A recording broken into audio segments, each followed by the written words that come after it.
Channel की सभी update पाने के लिए सब्सक्राइब करें और प्रेस करें बेल आइकन। हेलो दोस्तों, आज के वीडियो में आपका बहुत बहुत स्वागत है।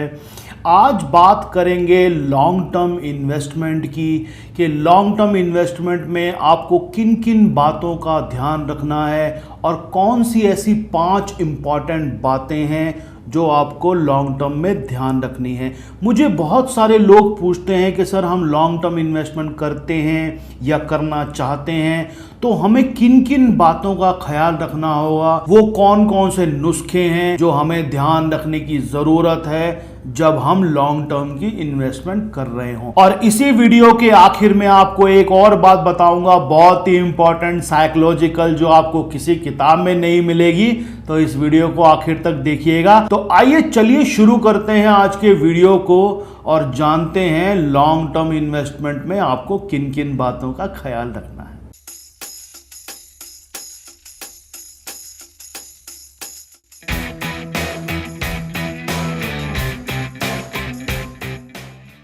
तो आज का वीडियो शुरू करने से पहले एक बार आपको फिर याद करा दूं कि हम अगस्त में कोलकाता आ रहे हैं दोस्तों। 11 और 12 अगस्त को अपना मास्टर ट्रेडर प्रोग्राम लेके जो भी मेरे दोस्त मेरे भाई उसमें आना चाहते हैं, स्क्रीन के नीचे नंबर आ रहा है, उस पर जाकर आप अपनी सीट को लॉक कर सकते हैं।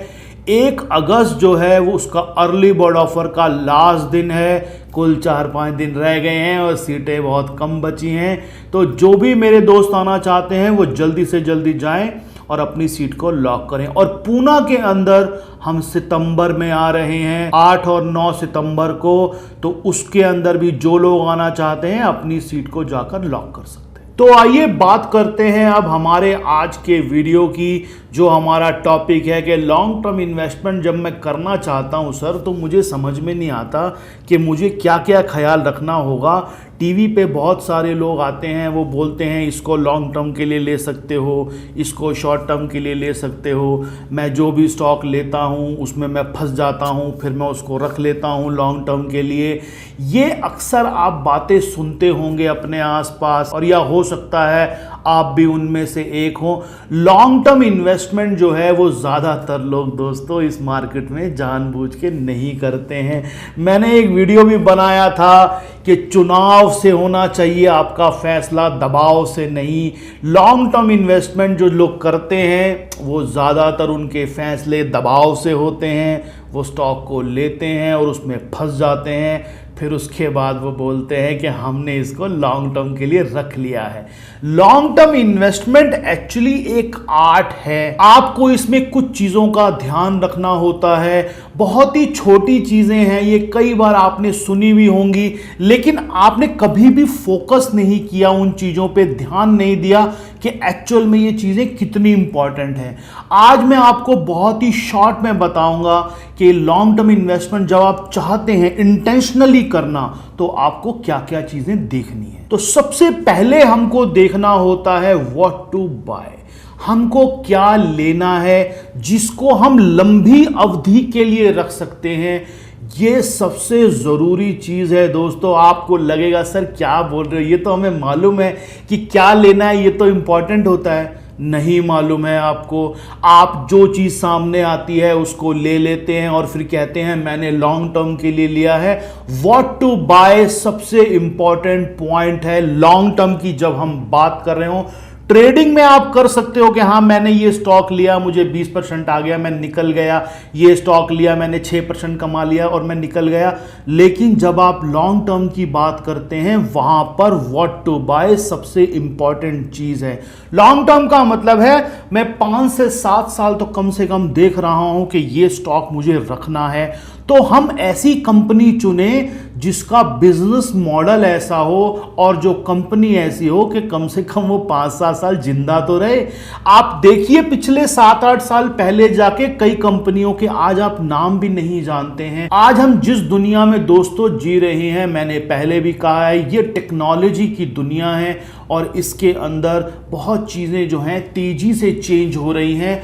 वहाँ पर आपको ये ध्यान रखना है जो कंपनी मैं ले रहा हूँ उसका एक तो धंधा जो है वो सिंपल होना चाहिए, आपको समझ में आना चाहिए कि हाँ ये कंपनी ये काम करती है। और दूसरा एक रूल बना लीजिए, वो कंपनी अपने उस सेक्टर का लीडर होना चाहिए या लीडर से नीचे वाला प्लेयर होना चाहिए। पहले ऊपर के जो दो प्लेयर हैं उनके अंदर से अगर आप चुनेंगे, आप हमेशा फायदे में रहेंगे। जो लीडर वहां तक पहुंच गया है, इसका मतलब उसमें कुछ ना कुछ है, तो ही वो वहां तक पहुंचा है। और दूसरा, जब भी एडवर्स कंडीशन आती हैं, जो लीडर होते हैं वो हमेशा सरवाइव कर जाते हैं, लेकिन जो छोटे स्टॉक होते हैं वो कहीं ना कहीं पीछे रह जाते हैं। लॉन्ग टर्म इन्वेस्टमेंट के अंदर व्हाट टू बाय सबसे इंपॉर्टेंट चीज है, आपको घोड़ा सही चुनना है। लॉन्ग टर्म इन्वेस्टमेंट में सही घोड़ा चुनना सबसे इंपॉर्टेंट चीज है। उस पर फिर स्ट्रैटेजी क्या लगाना है, मुझे उस पर राइड कैसे करना है, ये सब चीजें सेकेंडरी हैं। राइड करना इंपॉर्टेंट नहीं है, घोड़े का चुनाव सबसे इंपॉर्टेंट है। इसीलिए मैं हमेशा बोलता हूं कि जितनी एनालिसिस है उसमें सबसे इंपॉर्टेंट चीज है स्टॉक सिलेक्शन, कि आप कौन सा घोड़ा चुन रहे हैं, आपका व्यू क्या है, आप कौन से घोड़े पे दांव लगा रहे हैं, ये सबसे ज्यादा इंपॉर्टेंट है। तो पहली बात ये रही कि आपको क्या लेना है। क्या का आंसर ये है, उस सेक्टर के लीडर देखिए, सेक्टर वो चुनिए जो कि सीधी सीधी चीजें में काम करता हो, आपको समझ में आती हो। उसके कोई 2-3 लीडर स्टॉक होंगे, उनमें से सिलेक्शन कर लीजिए मुझे कौन सा लेना है। दूसरा पॉइंट आता है व्हेन टू बाय, यानी कि क्या लेना है ये चुन भी लिया, उसके बाद इस चीज को हमें कब लेना है ये भी बहुत इंपॉर्टेंट है। एक स्टॉक पहले ही 5 गुना हो चुका है, उसको अगर आप वहां पर लेते हैं तो वो आप खतरा उठा रहे हैं, और अब आप चाहे लीडर को भी ले लेंगे, नुकसान आपको जरूर होगा। व्हेन टू बाय इतनी इंपॉर्टेंट चीज है। व्हाट टू बाय के बाद में सबसे इंपॉर्टेंट चीज है व्हेन टू बाय, कि मैंने अगर ये घोड़ा चुना है, इस कौन सी ऐसी जगह है जहां पे रिस्क रिवॉर्ड रेशो बहुत ही फेवरेबल है। और एक बात बताऊं आपको दोस्तों, व्हेन टू बाय का आंसर सिर्फ टेक्निकल एनालिसिस के पास है, फंडामेंटल के पास व्हेन टू बाय का आंसर नहीं है।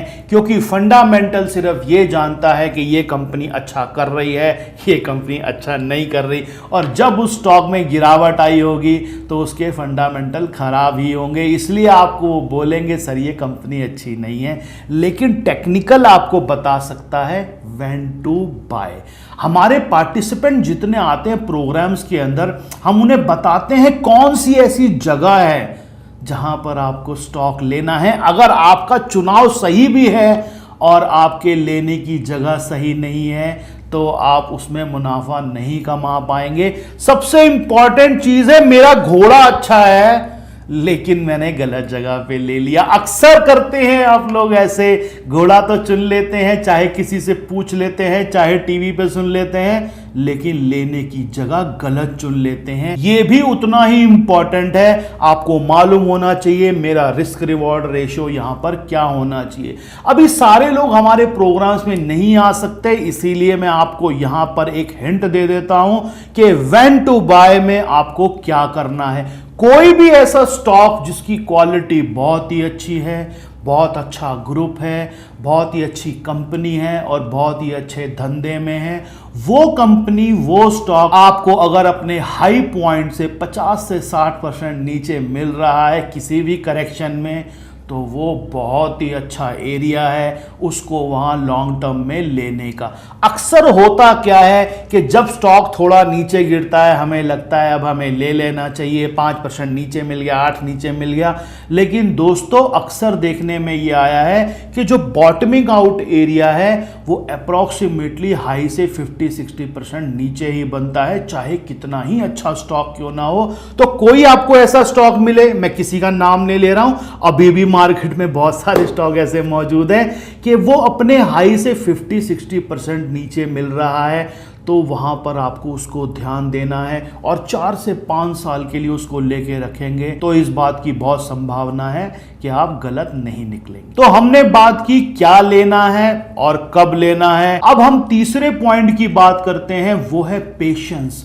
आप जब किसी चीज को ले लेते हैं उसके बाद उसको पेशेंस से रखिए अपने पास। आपका चुनाव आपने कर लिया, सही जगह पे ले लिया, उसके बाद उसको रोज रोज उसके भाव मत देखिए। आज ये 4 रुपए ऊपर चला गया, आज ये 6 रुपए नीचे आ गया, उसकी रोज खबर भी आएगी कोई ना कोई खराब, क्योंकि अगर वो नीचे खड़ा हुआ है खराब खबरें तो आएंगी उसके अंदर। तो इसलिए आपको पेशेंस रखना होगा थोड़ा सा चीज़ों को डेवलप होने के लिए। बहुत बड़े पेड़ जो बनते हैं दोस्तों बरगद के, उनके बीज सालों तक दबे रहते हैं, उसके बाद बनते हैं। ये प्रकृति का नियम है। मौसमी पौधे बहुत जल्दी उग जाते हैं, बहुत बड़े पेड़ जो होते हैं धीरे धीरे उगते हैं, लेकिन वो ज़्यादा समय तक टिकते हैं। इसलिए जल्दी मत कीजिए। ये जल्दी जो है वो छोटे बच्चों का लक्षण है। आपको दिमाग लगा के सोचना है। आप किसी चीज़ को 5-7 साल के लिए ले रहे हैं, उसके अंदर आप अच्छा खासा रिटर्न चाहते हैं, उसको समय लगेगा थोड़ा सा ऊपर आने में। उसके बाद वो जब ऊपर चला जाएगा तो उसकी स्पीड अपने आप बढ़ जाएगी। और इसमें एक बात और ध्यान रखने वाली है, पेशेंस का मतलब ये नहीं है कि आप उसे लेके सो जाएंगे। आपने बहुत से लोगों से सुना होगा कि ये स्टॉक को लेकर सो जाओ, इसमें कुछ नहीं होगा, कोई दिक्कत नहीं आएगी। मैं इस तरह की बातों के सख्त खिलाफ हूं। कुछ भी ऐसा दुनिया में नहीं है, कोई भी स्टॉक इस मार्केट में ऐसा नहीं है जिसको लेके सोया जा सके।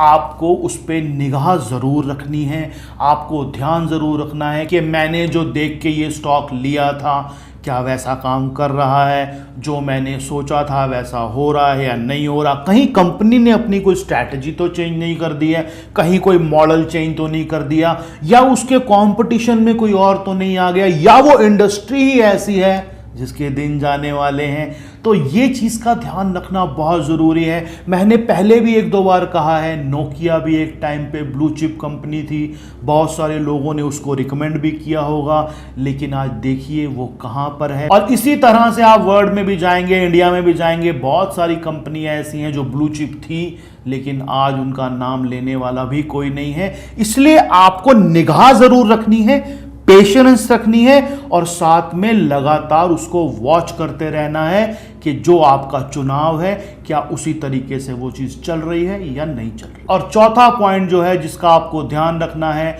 वो है एक्सपेक्टेशन आपकी रीजनेबल होनी चाहिए। आप ऐसा मत सोचिए कि वो स्टॉक जो है 1 महीने में 100% चला जाएगा।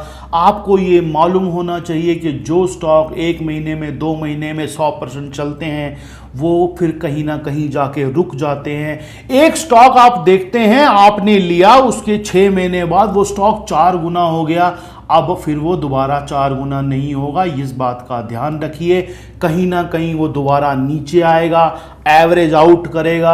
आपकी एक्सपेक्टेशन जो है वो रीजनेबल होनी चाहिए। मेरा कहने का मतलब सिर्फ ये है, एक स्टॉक आपने लिया है चाहे लॉन्ग टर्म के लिए लिया है, उसमें रिटर्न की भी एक सीमा है।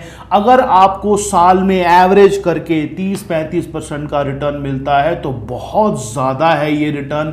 मुझे लगता है इससे ज़्यादा रिटर्न की एक्सपेक्टेशन करना अपने आप में बेवकूफ़ी है। और अगर इससे ज़्यादा रिटर्न आपको शॉर्ट पीरियड में आ जाता है तो याद रखिए उसके बाद वो स्टॉक दोबारा वापस नीचे आएगा और आपका जो रिटर्न है वो एवरेज आउट अपने आप हो जाएगा। तो ये मत सोचिए कि कोई चीज़ मैंने ली है तो सीधी सीधी ऊपर जाती रहेगी। कोई चीज सीधी सीधी ऊपर नहीं जाती, बीच में वो 10 बार गिरेगा, फिर ऊपर आएगा, फिर गिरेगा, और बीच में बहुत मौके ऐसे आएंगे उसमें खराब खबरें भी आएंगी, सब कुछ आएगा।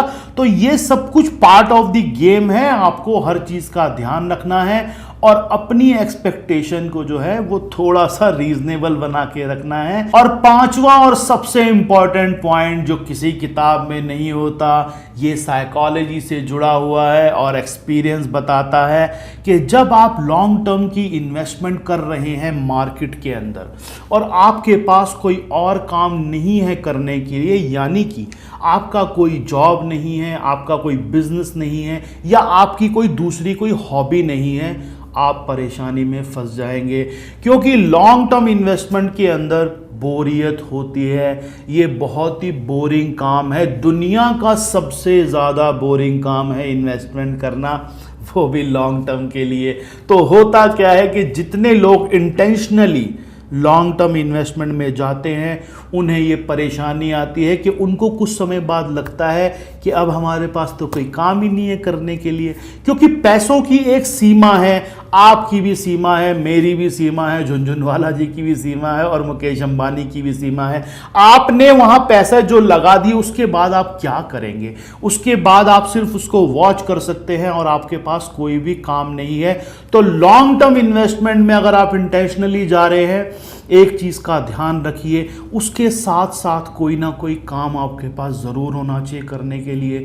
कोई आपकी ऐसी हॉबी होनी चाहिए जो आपका टाइम पास कर सके और जहां पर आपका ध्यान लगा रहे। नहीं तो होगा क्या, अगर आपके पास कोई काम नहीं होगा तो आप मार्केट में रोज आएंगे, देखेंगे भाव, ये करेंगे वो करेंगे, फिर कुछ ना कुछ हाथ पैर मारेंगे और अपना नुकसान करा बैठेंगे। आपको अगर लॉन्ग टर्म इन्वेस्टमेंट में जाना है, कोई काम चुन लीजिए ऐसा जिसमें आप अपना समय जो है आपके पास उसको दे सकें और इस बोरियत से जो है बाहर आ सकें। कोई हॉबी चुन लीजिए, कोई खेल चुन लीजिए, कुछ भी ऐसी चीज को सिलेक्ट कर लीजिए जहां पर आप अपना एक्स्ट्रा जो टाइम है उसको आप दे सकें। मुझे बहुत सारे लोग कहते हैं कि सर आप मार्केट में क्लासेस वगैरह लेते हैं, आप ये करते हैं, आप वीडियो बनाते रहते हैं, किस लिए बनाते हैं? आज उसका राज आपको पता चल गया होगा कि कोई ऐसे काम ज़रूर होने चाहिए जिसमें हम अपना समय लगा सके, क्योंकि इंसान ऐसी नेचर है उसकी, उसके अंदर एनर्जी होती है, वो कुछ ना कुछ चाहती है करना। मार्केट में जब पैसा लगा दिया इन्वेस्टमेंट के हिसाब से, तो 2 घंटा सुबह और 2 घंटा शाम भी अगर हम दे देते हैं एनालिसिस में, उससे ज़्यादा करने की ज़रूरत नहीं रहती। तो क्या करेंगे खाली समय के अंदर? अब खाली समय के अंदर अगर कोई काम नहीं होगा करने के लिए तो फिर मार्केट में हाथ पैर मारेंगे, हाथ पैर मारेंगे तो कुछ ना कुछ ले लेंगे, कुछ ले लेंगे उल्टा सीधा, तो फिर नुकसान हो जाएगा। इसलिए आपके पास एक कोई दूसरा काम ज़रूर होना चाहिए।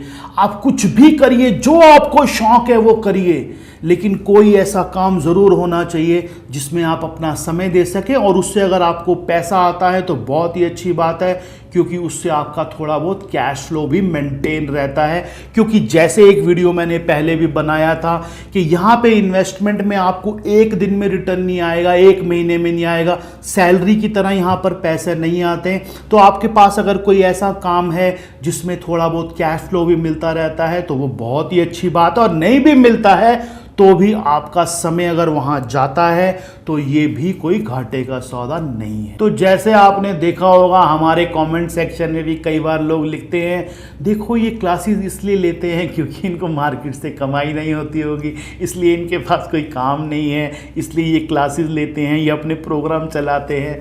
मुझे उनकी बुद्धि के ऊपर तरस आता है, लेकिन कोई बात नहीं, उनको भी मालूम नहीं है बेचारों को कि वो क्या बोल रहे हैं। वो जितनी उनमें समझ है वो उतनी ही बात करेंगे।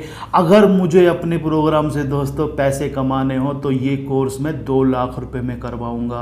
एक्चुअल में मुझे पता है कि इस प्रोग्राम की वैल्यू क्या है, लेकिन हमने इसकी फीस इतनी ज़्यादा रीजनेबल रखी हुई है क्योंकि मेरा मोटो पैसे कमाने से ज़्यादा अपने समय को लगाना है, क्योंकि मैं चाहता हूं कि मैं व्यस्त रहूं कहीं ना कहीं, ताकि मैं लॉन्ग टर्म इन्वेस्टमेंट का जो मेरा गोल है उसको मैं पूरा कर सकूं और ये मार्केट की जो नॉइस है उसमें मैं कहीं गलत ना फंस जाऊं। तो आज के वीडियो में हमने जाना कि लंबी अवधि की जब आप इन्वेस्टमेंट करते हो कौन से ऐसे 5 नुस्खे हैं जो आपको ध्यान रखने हैं। मैंने आपको बताया, पहला व्हाट टू बाय, घोड़ा सही चुनना है हमें। दूसरा व्हेन टू बाय, आपको वो घोड़ा कब लेना है, टाइम चुनना है उसको लेने का। तीसरी चीज पेशेंस रखनी है, लेकिन सो नहीं जाना है। अपने आप को ये सब्र रखना है कि रिटर्न धीरे से आएंगे, लेकिन आंखें हमेशा खुले रखना है।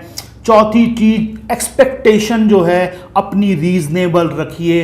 रिटर्न आते आते टाइम लगता है, और कभी भी अगर बहुत ज़्यादा रिटर्न एक साथ आ गया उसके बाद वो स्टॉक 6 महीने साल तक खड़ा भी रह सकता है। और पांचवी और सबसे इंपॉर्टेंट चीज़ जो किसी दुनिया की किताब में आपको नहीं मिलेगी, लॉन्ग टर्म इन्वेस्टमेंट में जब भी इंटेंशनली जाएं, कोई ना कोई काम ऐसा ज़रूर चुनें जिसमें आप अपना समय दे सकें। आपकी हॉबी हो सकती है, आपका कोई और शौक़ हो सकता है, कुछ ना कुछ ऐसा जहां पर आपका टाइम जाए ताकि इस मार्केट में आप उल्टे सीधे हाथ पैर ना मारे, और उस काम के अंदर अगर आपको कुछ पैसे भी मिलते हैं तो बहुत ही अच्छी बात है, क्योंकि उससे आपका कैश फ्लो भी थोड़ा बहुत मेंटेन रहता है। तो आज के वीडियो में इतना ही। आने वाले दिनों में इसी तरह के बेहतरीन वीडियो और प्रीमियम कंटेंट आपके लिए लेकर आते रहेंगे।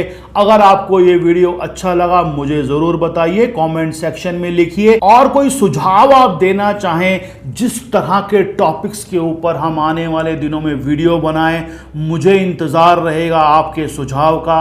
आपको ये वीडियो अगर अच्छा लगा लाइक कर सकते हैं, नहीं अच्छा लगा डिसलाइक कर सकते हैं। हम आने वाले टाइम में और सुधार करने की कोशिश करेंगे। इसे शेयर कीजिए लोगों के साथ, अपने दोस्तों के साथ। बहुत सारी उलझने हैं सबके दिमाग में, आपके एक शेयर से अगर उन्हें अपना आंसर मिलेगा तो वो आपको दुआएं देंगे। आज के लिए इतना ही। बहुत बहुत शुक्रिया, धन्यवाद, नमस्कार।